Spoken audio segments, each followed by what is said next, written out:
ជំរាបសួរសួស្តីអ្នកនរគ្នាតើថ្ងៃនេះគឺខ្ញុំមកនិយាយពីចាសក់របស់ខ្ញុំទៅពីខ្ញុំកាត់បាន 3K អ្នកនរគ្នាអាចមើលក្នុងវីដេអូនេះហើយក៏ចង់ចែករំលែកជាមួយនឹងបងក៏ដូចអូនអូនដែលគាត់ស្រឡាញ់សក់ដែលមានសុខភាពល្អហើយស្បែកក្បាលមានអង្គែអញ្ចឹងគឺខ្ញុំនឹងចែករំលែកក៏ដូចជាបង្ហាញជាមួយនឹងសាប៊ូកក់សក់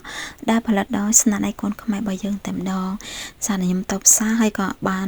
ស្វែងរកសាប៊ូនឹងយូរហើយអ្នកនរគ្នានិយាយទៅខ្ញុំប្រើសាប៊ូក្លិនផងបន្ទាប់មកឃើញសាប៊ូនេះគេទុបតែចាញ់ក៏បដូរមកប្រើជាមួយនឹងសាប៊ូនេះសារសាប៊ូក្លិនអស់អ្នកនរគ្នាអញ្ចឹងខ្ញុំប្រើសាប៊ូនេះចាអ្វីដែលទទួលបានអ្នកនរគ្នាអើយគឺល្អមែនទែនចាសាប៊ូនេះណាយើងទទួលបានលទ្ធផលបន្ទាប់ពីយើងប្រើភ្លាមតែម្ដងយើងជម្រះចាញ់គឺ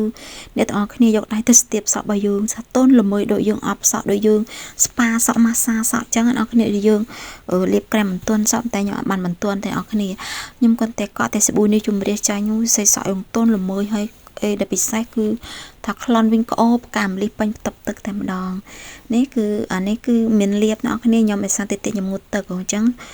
សាប៊ូវាប្រឡាក់អញ្ចឹងខ្ញុំយកទៅលាបសក់កុំឲ្យខាតណាបងប្អូនកុំធ្វើតាមខ្ញុំចានឹងគឺខ្ញុំកក់ពេលព្រឹកអ្នកនរគ្នានេះ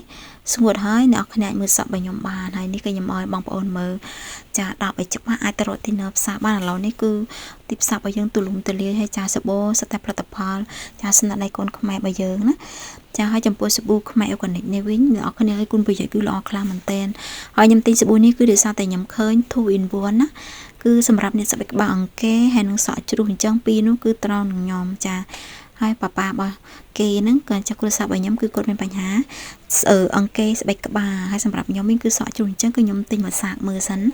ហើយអ្នកគ្រឿងផ្សំរបស់គេបងប្អូនអាចមើលបានណាចាគ្រឿងផ្សំគឺមានក្រូចថ្លុងក្រូចសើចខ្ញីខ្ទឹមក្រហមចាក៏ដូចជាស្លឹកតបែកហើយនឹងចាផ្កាម្លិះក៏ដូចជាប្រេងចម្រុះជាច្រើនទៀតនៅក្នុងហ្នឹងចាដែលសុទ្ធតែមានចាគុណប្រយោជន៍ល្អសម្រាប់សរសៃសក់របស់យើងបាយបាយនឹងចម្ងល់អាចសួរក្នុងវីដេអូនេះបានណាអរគុណ